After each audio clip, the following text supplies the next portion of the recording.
ایک دفعہ کا ذکر ہے کہ سبزہ زار پہاڑیوں میں بسے ایک پرامن گاؤں میں رضا نامی ایک عقلمند بوڑھا رہتا تھا۔ وہ پورے گاؤں میں اپنی حکمت اور نرم دل کی وجہ سے مشہور تھا۔ لوگ اکثر مختلف معاملات میں ان سے مشورہ لیتے۔ ایک دھوپ والے دن علی نام کا ایک نوجوان لڑکا رضا کے پاس آیا جس کے چہرے پر پریشانی کے تاثرات تھے۔ اس نے کہا، اے عقلمند رضا، میرے پاس ایک راز ہے۔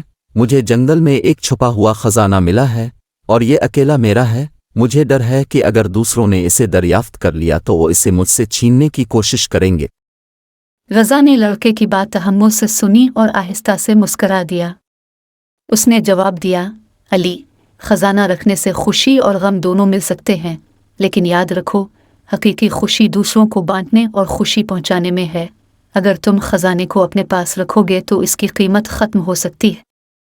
علی رضا کی بات سن کر پریشان ہو گیا۔ وہ سمجھ نہیں پا رہا تھا کہ خزانے کو اپنے پاس رکھنے سے بانٹنا کیوں زیادہ قیمتی ہوگا۔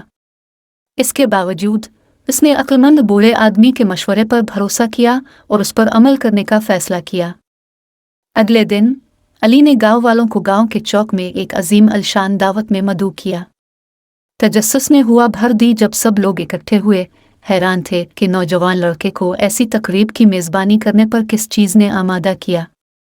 اپنے چہرے پر مسکراہٹ کے ساتھ علی بھیڑ کے سامنے کھڑا ہوا اور اعلان کیا، میں نے ایک چھپا ہوا خزانہ دریافت کیا ہے اور آج میں اسے آپ سب کے ساتھ بانٹ رہا ہوں۔ گاؤں والے حیران رہ گئے۔ علی انہیں جنگل کی طرف لے گیا جہاں خزانہ چھپا ہوا تھا۔ جب وہ موقع پر پہنچے تو ایک دم توڑ دینے والے نظارے نے ان کا استقبال کیا۔ یہ سونا جواہرات نہیں تھے جو ان کا انتظار کر رہے تھے، بلکہ رنگ برنگے پھولوں، سرسبز درختوں اور میٹھی خوشبو والی جڑی بوٹیوں سے بھرا ایک خوبصورت باغ تھا۔ علی نے وضاحت کی، یہ وہ حقیقی خزانہ ہے جو مجھے ملا ہے۔ یہ ہمارے دلوں میں خوشی اور مسرت لاتا ہے۔ اسے اب سب کے ساتھ بانٹ کر ہم اجتماعی طور پر اس کی خوبصورتی سے لطف اندوز ہو سکتے ہیں اور مل کر دیر پا یادیں بنا سکتے ہیں۔ گاؤں والے علی کے بے لوث عمل اور باغ کی خوبصورتی سے متاثر ہوئے۔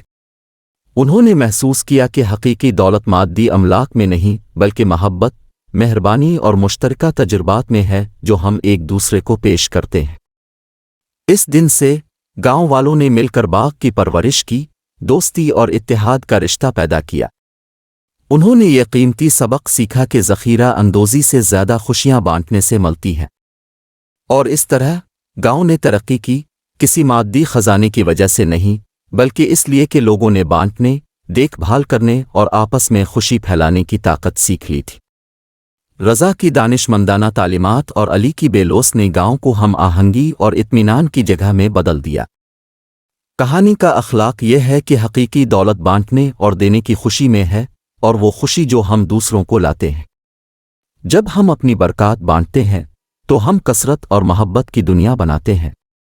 مزید کہانیوں کے لیے میرے چینل کو سبسکرائب کریں اور ویڈیو کو شیئر کریں۔